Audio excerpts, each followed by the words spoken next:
Good morning and welcome to Emergency Medical Responder, your first response in emergency care. This is Chapter 1, EMS Systems. Just a quick little ditty about me. I am from Emergency Medical Education and Technology Systems. My name is Jeff Gilliard. I am a paramedic and I'm going to be your presenter for this particular program.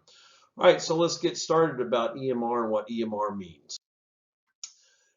EMR is the first responder. As a paramedic, I depend on a lot of folks in EMS to provide emergency medical care, prior to our arrival as paramedics and EMTs. And any of those folks that provide emergency response or emergency care on the scene before we get there is considered a first responder. So emergency medical responders use simple knowledge of the emergency medical services EMS system. Also, they need to understand the safety and well-being of themselves and also some medical legal issues at the scene of an emergency while waiting for a higher level of care. So EMS systems, let's talk about it a little bit. You have multiple different structures of EMS systems. You have many different roles and responsibilities and professionalism of emergency medical personnel, which are, paramount. In your book, you will find EMS systems covered in pages 3 to 6, and also roles and responsibilities on 9 to 11, and quality improvement on page 12. All right. So research, everything is impactual on research. Everything about what we do in emergency medicine comes from research, very specifically data collection. We have run reports that we collect on a routine basis, and those run reports, all that information goes into a large data set so that we can look at the mortality and morbidity of patients to be able to tell if what we're doing is good or bad for the patients. Basically, we also establish an awareness of local public and health resources. We have to make sure that they're educated in the roles that us as EMS personnel play in those public emergencies. All right, so EMR, first responder, is very often the first medically trained person to arrive on the scene of an emergency. Your initial care is usually followed by emergency medical technicians once they arrive, either through the fire department or through an ambulance agency. And also, if you have it in your local area, paramedics, and then even sometimes in some areas like overseas, you have nurses and physicians who are actually on the ambulance or even on a helicopter flying to the aid of those who are sick and injured. And then, of course, there are other allied health professionals that you run into when you bring the patient to the emergency department, such as nurse anesthetists, also physician's assistants, and those kind of folks. All right, so about the EMS system, all agencies and personnel need to share mutual understanding of the roles for EMS system to operate smoothly. You have a reporting mechanism, you have dispatch, you have the first response, which includes the EMR, and then you also have an EMS response. Then it will filter down to either the patient requiring basic life support or advanced life support. And then finally, hospital care and medical oversight, looking at the outcomes of these patients to determine if what we're doing is good for the patient or not. All right, so reporting. Let's talk a little bit about that. A report of an incident activates the EMS system here. As you can see, this is a bystander, this person right here. The person's a bystander, and what is she on right now? Obviously, we all know what that is. It's a cell phone, and we've got some kind of injured or ill person that's on the ground, and she is reporting the incident. An emergency response communication center or public answering point is what receives that call, a PSAP. So that 911 call comes into a PSAP and then is routed correctly to what agency it needs to go to. All right, so that PSAP being dispatched is where it receives. Dispatch determines the appropriate amount of equipment and personnel, and then of course, the closest ones, and then they're dispatched to the scene. Dispatch may also occur by phone, pager, radio, or other computer means. Sometimes these dispatchers also have what are called EMR D, training. Emergency medical dispatcher training. These dispatchers can also give advice over the radio or instructions over the radio in order to guide the person calling 911 to help the person out. All right, so first response, firefighters or law enforcement personnel are likely to be the first on the scene. Also, police officers can be on the scene as well because they're out roaming the area, so they may be the first ones on the scene. The EMR is the key element in providing initial emergency care. Whoever is there first is going to do some general things with limited resources in order to help the patients until the paramedics and the EMTs get there. All right, so an ambulance is staffed by EMTs or paramedics or a combination of both. It is the patient's second contact with the EMS system. A properly equipped vehicle and an EMT staff make up the basic life support unit. So basic life support has an emergency medical technician on it, usually two of them, or one EMT and one driver. And it has basic equipment. And then if the patient requires it, the patient may receive advanced life support services from paramedics. Sometimes some agencies run just basic ambulances, and they have the paramedic following up as necessary in what's called a QRV, or a quick response vehicle. So they will respond separately, and if need be, will provide advanced life support. In other systems, they have a paramedic and sometimes even two paramedics on the ambulance. But most commonly, at minimum, you have to have a paramedic and an EMT on an advanced life support ambulance. And then on a basic life support ambulance, you have to have a minimum of one EMT and one driver.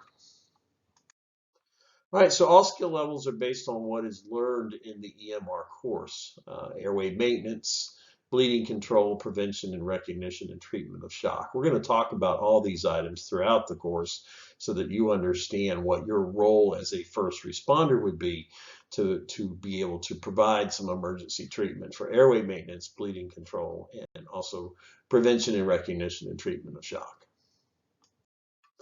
Right, so hospital care, the hospital emergency department is the patient's third contact with the EMS system.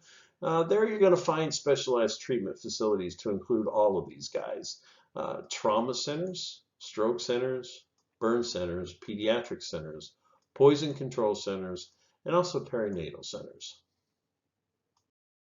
All right, responsibilities of the public health departments, they include monitoring restaurant cleanliness, conducting immunization programs, determining the incidence of contagious diseases, and then preventing the incident or the progression of the disease.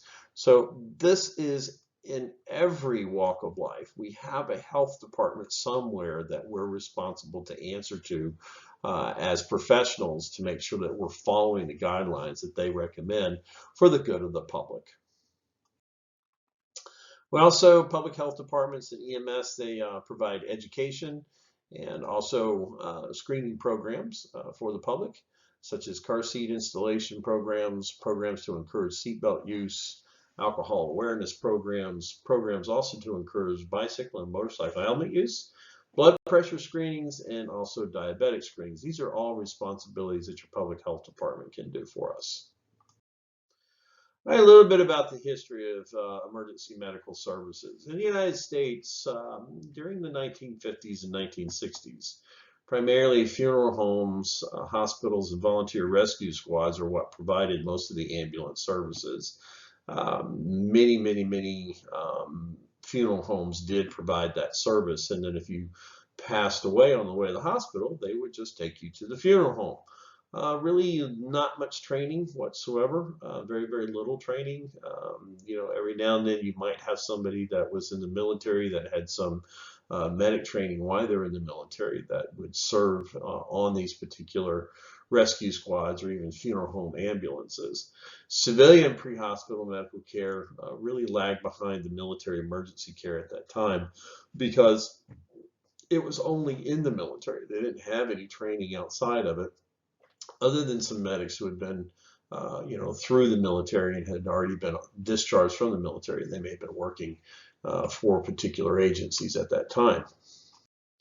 So in 1966, the Accidental Death and Disability and Neglected Disease of Modern Society paper was published. This paper described the deficiencies of emergency medical care in civilian life. In the early 1970s, the U.S. Department of Transportation developed national standard curriculum. So they said, okay, let's figure out what we want to deliver for the public for emergency medicine. And they said, okay, we're gonna do EMTs. That's where it started from. EMTs, and they wrote the first book. U.S. Department of Transportation wrote the first guidelines for what an EMT should do in the civilian marketplace or in the civilian world. Then during the 1980s, the use of advanced life support became a part of the EMS system.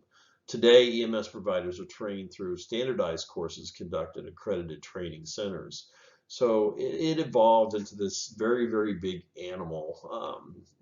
We have national registry, we have state certification, but all of it is based upon the standardized curriculum. The United States Department of Transportation turned into the National Highway Transportation Safety Administration Commission or board. It's called NHTSA, and they currently write all of the curriculum.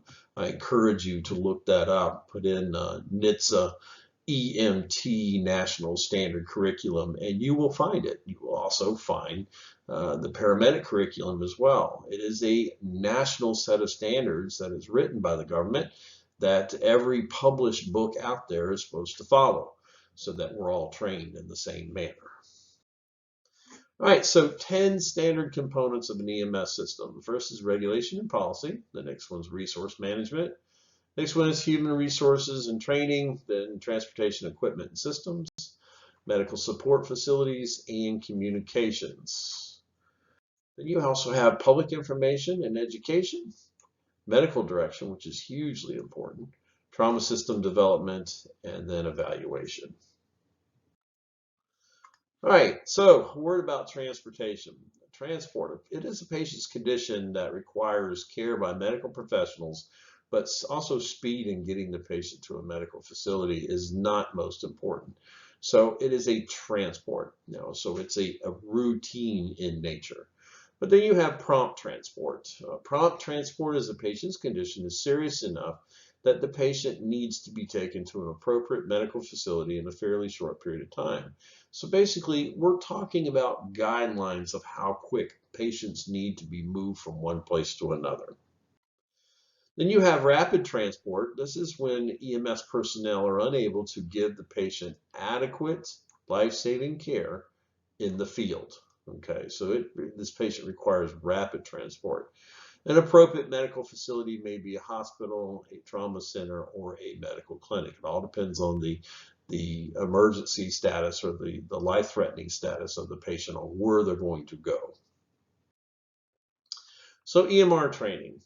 This is what you're partaking in at this point in time in your career. It's good to have you, absolutely. It is the skills and the knowledge learned in an EMR course that provide the foundation for an entire EMS system.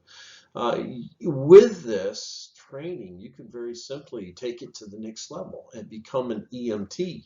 And then once you're an EMT, you can get a position in a department providing EMT services. There's also in some places of the country advanced EMTs that you can take the advanced EMT course, or even paramedic. The goal is that with this EMR training, it can be a stepping stone all the way up to a physician if you choose. But it is a foundation of learning for emergency medicine that will take you down to a path that can be a wonderful career. I spent 40 years of my life doing this, and I don't know, I wouldn't want to do anything else. So anyhow, this is a great foundation. We're glad you're here. All right, so skills are divided into two main groups. All right, the skills that are needed to treat injured trauma patients. The first group is trauma, such as controlling the airway, breathing and circulation, controlling external bleeding, very, very important, treating for shock, treating wounds, and splinting injuries to stabilize the extremities. Also, you get the skills that are needed for care of patients experiencing an illness or serious medical problems. So you have trauma and you have medical. Some of these medical problems could include heart attacks, seizures, and problems associated with excessive heat or excessive cold, okay? Alcohol and drug abuse, and then also poisonings.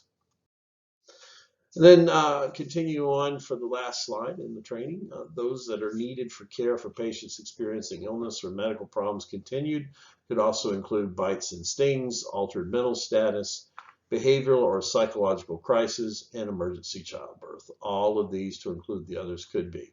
So in recap, we have trauma patients and we have medical patients, okay? Trauma and medical, right? Sometimes they can be both. You can have somebody who was having a heart attack that was driving down the road that because of the chest pain that they were having, they crash into a tree. So sometimes they're integrated and they can be quite complex in nature. All right, so goals of EMR training. All right, so the basic goals of EMR training is to teach you how to evaluate, stabilize, and treat patients using a minimum of specialized equipment. Also, to teach you how to improvise. One of the things that I learned a long time ago in emergency medicine is that improvisation is the biggest part of what we do. Nothing is absolutely black and white, okay? There's a lot of gray area out there. There are plenty of books that are written about emergency medicine, but I tell you, anybody that says that they've seen it all, don't believe them, because there'll be something out there that you or they have not seen before that you will end up having to improvise. There is no absolute book that can cover everything that you may run into in emergency medicine. It also, the goal is to help EMTs and paramedics when they arrive on the scene. So when we get there, you as the first responder have done a lot to help to provide aid and comfort to the sick and ill, sick and injured type of patient. So then you're going to give us a report and then assist us with what we do. Okay, so know what you should not to do is a big point too. It may be better to leave the patient in the position in which he or she was found rather than move the patient without the proper equipment. So you need to know when these cases exist, and we're going to talk about that. And then never judge patients based on their cultural background, religion, color, gender, sexual orientation, age, or socioeconomic status. Also, know how to use your EMR life support kit. An EMR life support kit should be small enough to fit in the trunk of an automobile or almost any police, fire, or rescue vehicle. These supplies are all you need to provide immediate care for most patients you will encounter. This is a basic EMR kit. Okay, here's your little bag. Notice that there's some bandages in there. There's a cervical collar there. There's some splint. A pair of scissors is really important. Nasal pharyngeal airway, a flashlight, a pocket mask.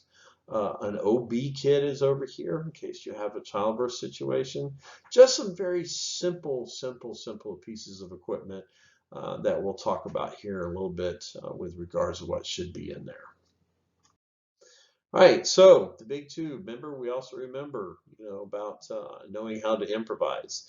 You will often be in situations where little or no emergency medical equipment is available, so you're going to need to know how to improvise. You also need to know how to assist other EMS providers. You may have to assist us in certain procedures and certain things that we do, so you're going to need to know what to do in those cases.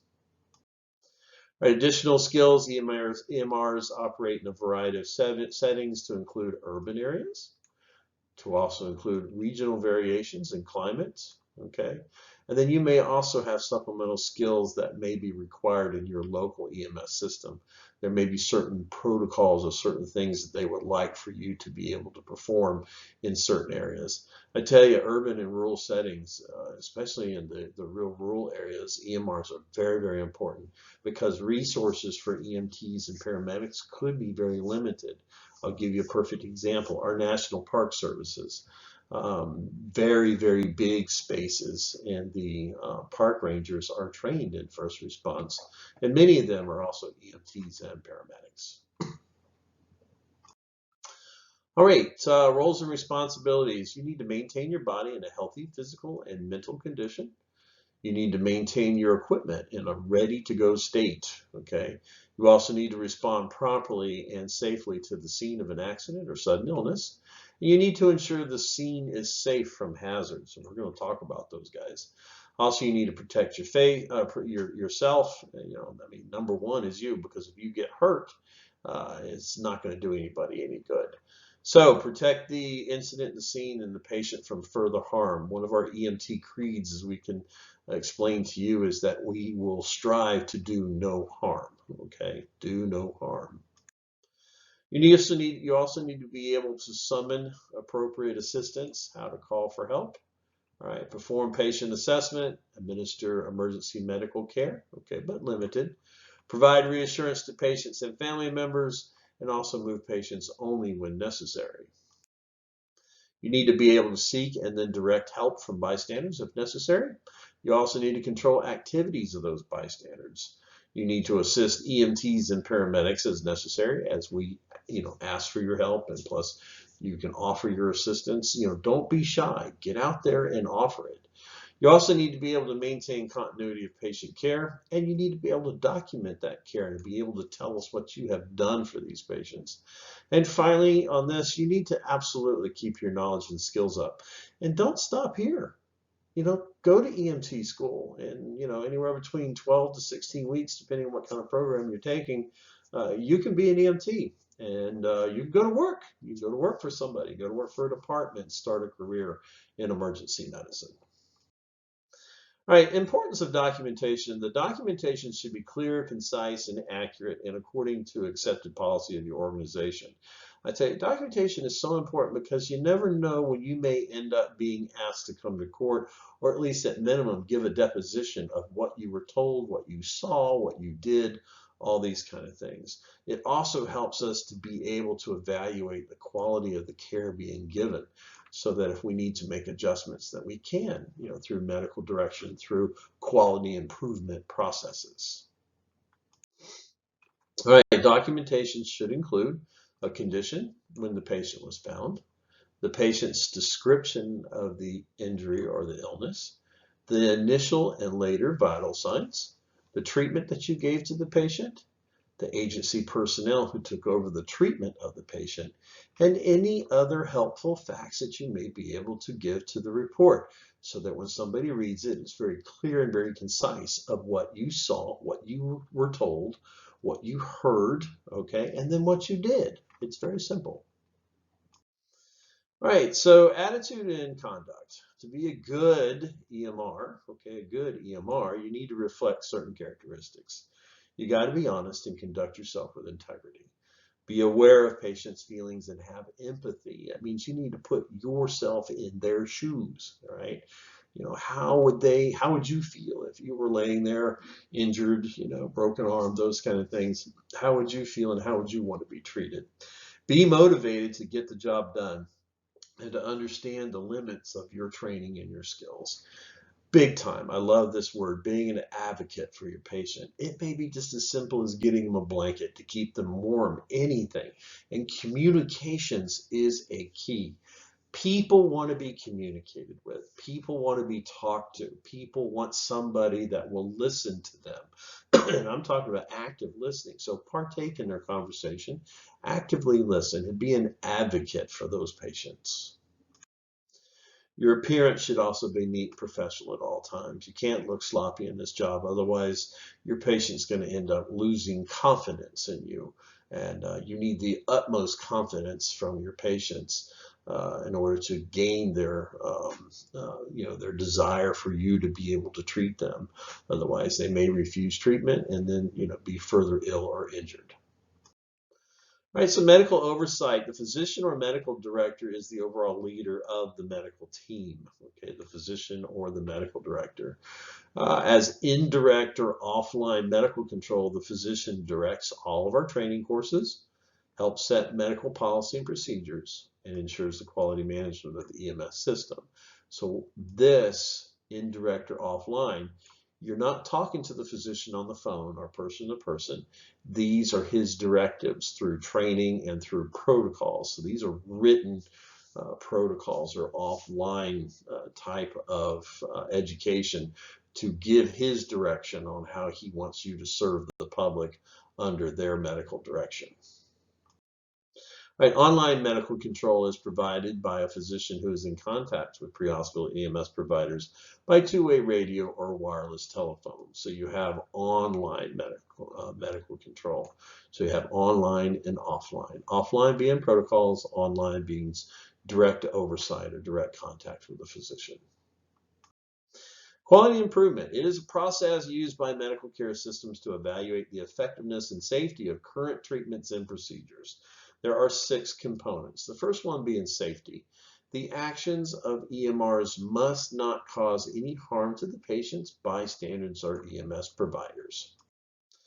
Next one is effectiveness. The EMR, emergency medical responder care, should be based upon scientific knowledge and provide the desired benefit to the patients. Patient-centeredness.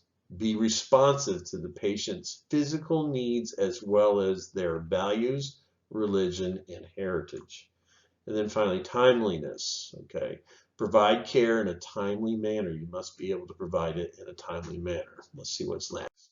Efficiency. Always strive to deliver care without wasting supplies, equipment, or time. And then finally, equitability. The patient care should not vary between people of different genders, sexual orientations, ethnic backgrounds, geographic location, or socioeconomic levels. That is the 6 components of the quality improvement for emergency medical responders. All right, so your certification. Once certified as an EMR, you must follow the national or state standards for your level of certification. It is your responsibility to keep your certification current. Maintaining continued education is very, very important part of this. There is a requirement for you to maintain a certain level of continuous education through your 2-year certification date. Therefore, you also must keep your skills up to date as well as a part of that. Failure to do so can result in penalties and the loss of your EMR certification.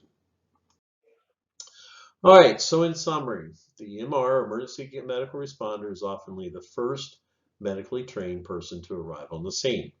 The typical sequence of events of the EMS system is reporting, dispatch, emergency medical response, EMS vehicle response, and hospital care.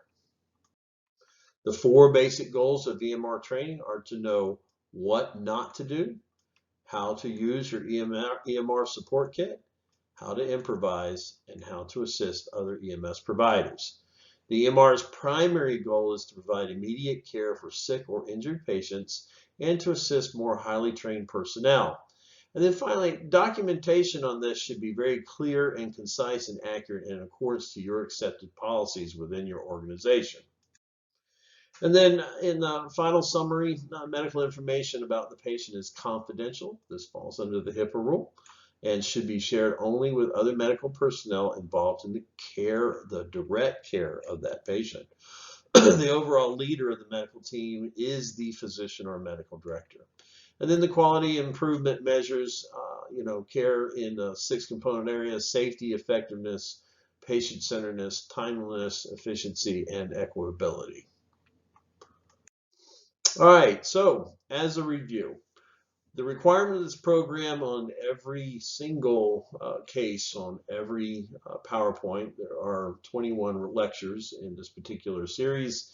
We have at the end of each one of these lectures, you have a review. So read each review question carefully. Then pause the video as necessary to read the questions. It's okay, you can pause it. Then I want you to open your email and type in the following information: your name, the chapter number that you're responding to, the question number that you're responding to, and the answer of that question, A, B, C, or D. And then you must give me a short rationalization for the question. Why is that answer correct? What is the information that you've learned that supports that answer? And then finally, you need to send it to or email it to us at student@emets.net. It's right up here for you. Here you go, student@emets.net. So let's take the first question.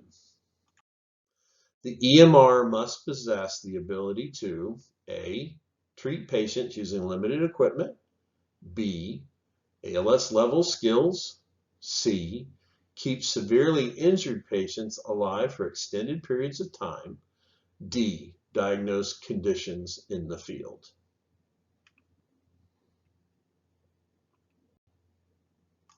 Question number 2. For a patient in cardiac arrest, which of the following interventions would you most likely be responsible for performing? A, administration of pain medication. B, CPR and defibrillation. C, intravenous therapy. D, intubation.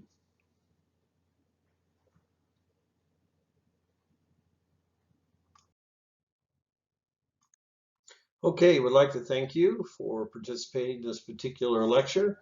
What we'd like to do is to encourage you that if you have any questions for your instructor, please email them to student@emets.net, and we'll get back with you as soon as possible. All right, folks, that's the end of this lecture, Chapter 1. We'll see you next time. Have a good one.